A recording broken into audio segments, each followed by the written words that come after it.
Next topic है हमारा binding energy per nucleon, या इसका दूसरा नाम है बाइंडिंग फ्रैक्शन।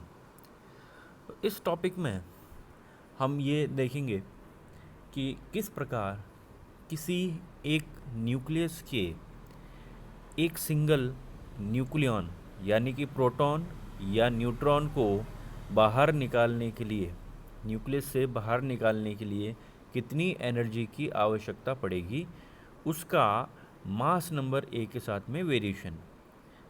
ये जो आपका ग्राफ दिख रहा है, ये ग्राफ बेसिकली जिसकी मैं बात कर रहा हूँ वो ये है।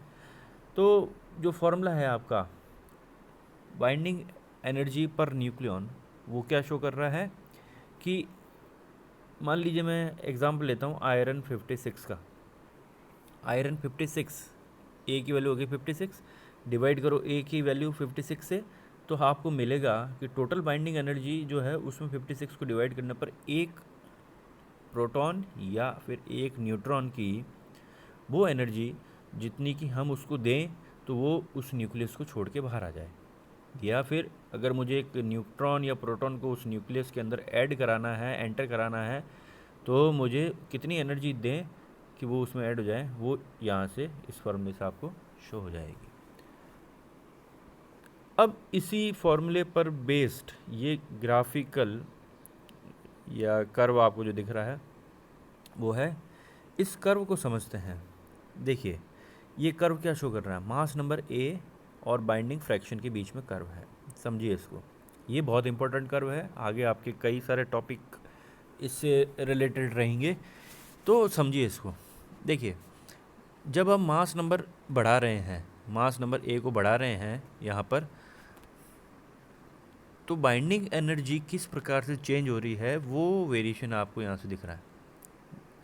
ये जो 0, 4, 8, 12, 16, 20, 24, 28, 30, 32 अप टू 56, 60, 90 और मैक्सिमम वैल्यू जहाँ तक हमारे पास जितने न्यूक्लियस, हैवी न्यूक्लियस है, वो सब उनका वेरिएशन। तो लेफ़्ट साइड इस ग्राफ का, ये जो लेफ़्ट साइड वाला पोर्शन जिसको मैंने 4, 8, 12 से शो कर रखा है, ये है लाइट न्यूक्लियाई का रीजन। ये क्या है, ये वाला जो रीजन है यहाँ से यहाँ तक का रीजन, ये क्या है, लाइट न्यूक्लियाई रीजन। और ये वाला जो रीजन है पूरा आगे तक का, ये है हैवी न्यूक्लियाई रीजन, ये है आपका लाइट न्यूक्लियाई रीजन। और इन बिटवीन ये जो रीजन है ये है मॉडरेट कहें या मीडियम कहें साइज्ड न्यूक्लियस। ठीक है, तो ये तीन आपको वेरिएशन या तीन रीजन आपको इस ग्राफ में देखना है। तीनों की अलग अलग प्रॉपर्टीज़ है और तीनों को हम इस ग्राफ से जब समझेंगे तो हम ये देखेंगे कि किस प्रकार नाभिकीय विखंडन, नाभिकीय संलयन होता है और किस प्रकार कोई नाभिक स्थायी है, वो सब इस ग्राफ से हम देख पाएंगे। ठीक है, तो वन बाय वन इसको समझ लेते हैं। इस ग्राफ से जो एक सबसे इम्पोर्टेंट चीज़ आपको जो मिल रही है वो ये है कि जब आप इस लाइट न्यूक्लियर रीजन की बात करते हैं तो आपको पीक्स खूब सारी मिल रही है। देखो कभी तो पीक यहाँ पर आपको बढ़ते हुए मिल रही है, फिर वापस घटते हुए मिल रही है, फिर बढ़ते हुए मिल रही है और फिर घटते हुए मिल रही है। तो इस तरह से ये बढ़ना घटना जो इसका पीक है, इस पीक से आपको जो चीज़ें समझ में आ रही होगी वो ये कि जब मैं बात करूँगा इस वाले पीक की, इस वाले पीक की, तो यहाँ पर बाइंडिंग एनर्जी की वैल्यू कितनी है, 6 और 7 के बीच में यहाँ कहीं आ रही है। ठीक है, लेकिन इसके जस्ट नेक्स्ट जो न्यूक्लियस आ रहा है उसकी पीक यहाँ कहीं लाई कर रही है, तो उसकी बाइंडिंग एनर्जी 5 के आसपास है, जबकि ऊपर वाले की है 6.5 के आसपास। तो क्या समझ में आ रहा है कि बाइंडिंग एनर्जी किसकी ज़्यादा है, इस वाले एलिमेंट की बाइंडिंग एनर्जी ज़्यादा है। ठीक है ना, तो मैं इसको जूम करके दिखाता हूँ। तो यहाँ आप देखेंगे ये वाला जो एलिमेंट है इसकी बाइंडिंग एनर्जी है 6.5 के अराउंड, और ये जो नेक्स्ट वाला एलिमेंट है इसकी बाइंडिंग एनर्जी है 5 के अराउंड। फिर से उसके नेक्स्ट वाला देखो, उसकी बाइंडिंग एनर्जी 7 के अराउंड, और उसके नेक्स्ट वाले का उससे कम लेकिन 6 से ज़्यादा। तो इस तरह से ये पीक्स आपको एक तरह से जिगजैग फॉर्म में जो दिख रहे हैं, इनको समझते हैं। ये कह रहा है कि कोई भी न्यूक्लियस जो कि लाइट न्यूक्लियस है, उस लाइट न्यूक्लियस के अंदर कुछ ऐसे न्यूक्लियस होते हैं जो बहुत स्टेबल होते हैं, जबकि उसके बाद वाले न्यूक्लियस देखोगे ना तो उसकी बाइंडिंग एनर्जी में ड्रास्टिक चेंज आ रहा है। 6.5 से 5, 1.5 आपका mega electron volt, 1.5 mega electron volt बहुत होता है। तो जो जो मैक्सिमम पीक्स आपको मिल रही है ऊपर वाली, वो आपकी बाइंडिंग एनर्जी की वैल्यू को शो कर रही है, ज़्यादा वैल्यू को शो कर रही है, जबकि उसके पास वाली कम वैल्यू को शो कर रही है। इसका मतलब हुआ कि ऊपर वाली ज़्यादा स्टेबल है, नीचे वाली लेस स्टेबल है। तो ऐसा क्या है इसके अंदर, तो वो हम देख लेते हैं। और इनको बेसिकली मैजिक नंबर से हम शो कर सकते हैं। तो मैंने आगे यहाँ लिखा हुआ है, इस स्लाइड में देखेंगे आप, हाईलाइट किया हुआ, less prominent peaks are observed for the nuclei having Z और A minus Z neutrons equal to 2, 8, 20, 28, 50, 82, 126. These numbers are called magic number। यानी कि ये न्यूक्लियस जो मैंने अब यहाँ अंडर 5 नंबर पॉइंट के सबसे लास्ट में लिखा है, 2 helium 4, 4 beryllium 8, 6 carbon 12, 8 oxygen 16 etcetera, ये वो न्यूक्लियस है जिसके अंदर या तो प्रोटॉन या फिर न्यूट्रॉन मैजिक नंबर के बराबर होते हैं, वो ज़्यादा स्टेबल रहते हैं। इवन ये मोस्ट स्टेबल न्यूक्लियस है। 2 हीलियम 4 सबसे ज़्यादा स्टेबल न्यूक्लियस है। बेरिलियम, कार्बन, ऑक्सीजन, ये मोस्ट स्टेबल न्यूक्लियस है, क्योंकि इसके अंदर जो प्रोटॉन या फिर न्यूट्रॉन की संख्या जो है वो मैजिक नंबर के बराबर होती है। और मैजिक नंबर कितना है, तो मैजिक नंबर आपको यहाँ से दिख रहा है, ये 2, 8, 20, 28, 50, 82, 126। ये नंबर ये आप याद कर लीजिए, क्योंकि ये नंबर आपको आगे कंपटीशन एग्ज़ाम में भी काम आएंगे। तो मैजिक नंबर हमेशा जहाँ कहीं भी होंगे न्यूक्लियस के केस में, वो न्यूक्लियस हमेशा क्या रहेगा, वो सर्वाधिक स्थायी रहेगा, मोस्ट स्टेबल रहेगा। तो ये आपका पॉइंट यहाँ से क्लियर हो जाता है। और ये क्यों है, इसकी चर्चा इस टॉपिक में नहीं होगी, आगे कभी और किसी टॉपिक में होगी। फिलहाल आपको बस इस ग्राफ का वेरिएशन समझना है। और वेरिएशन आप समझ में आ रहा होगा कि जो लाइट न्यूक्लियस है उसके अंदर मैजिक नंबर वाले जो न्यूक्लियस है वो मोस्ट स्टेबल है, और उसके बाद वाले जो न्यूक्लियस है वो जो है वो कम स्टेबल है। फिर आगे चलते हैं। अब हम थोड़ा सा हैवी न्यूक्लियस की पहले बात कर लेते हैं। तो आपका जो हैवी न्यूक्लियस है, ये वाला जो रीजन है, यहाँ से ये वाला जो रीजन है, ये आपका हैवी न्यूक्लियस का रीजन है। अब हैवी न्यूक्लियस के रीजन में आपको एक चीज़ जो स्पष्ट दिख रही है कि यहाँ किसी प्रकार का ऐसे जिग जैग वेरिएशन नहीं है। क्लियरली ये वेरिएशन आपको लीनियर है, लेकिन घटते हुए क्रम में मिल रहा है। इसका ये मतलब हुआ, देखो आयरन 56 के बाद में ये ग्राफ लगातार कम हो रहा है। इसका ये मतलब हुआ कि आयरन 56 के बाद में जो भी न्यूक्लियस आपको मिलेंगे वो लगातार मास नंबर ए के बढ़ने के साथ में उनकी बाइंडिंग एनर्जी कम होती हुई आपको मिलेगी। तो बाइंडिंग एनर्जी अगर कम हो रही है तो ये क्या शो करता है कि उस न्यूक्लियस को तोड़ना आसान है। अगर बाइंडिंग एनर्जी कम है तो उस न्यूक्लियस को तोड़ना आसान है। और अगर बाइंडिंग एनर्जी ज़्यादा है, जैसा कि 56 के केस में, तो इस न्यूक्लियस को तोड़ना थोड़ा सा मुश्किल आपको रहेगा। तो यहाँ से फिर से एक चीज़ और समझ में आपको आ रही होगी कि नेचर के अंदर जितने भी न्यूक्लियस पाए जाते हैं, अगर वो हैवी है तो वो बाइंडिंग एनर्जी कम होने के कारण टूटेंगे, और टूटेंगे तो इसको आप बोलते हैं नाभिकीय विखंडन, यानी न्यूक्लियर फिशन। और जितने भी लाइट न्यूक्लियाई है, क्योंकि इसकी बाइंडिंग एनर्जी कम है तो इनको जोड़ना थोड़ा आसान है।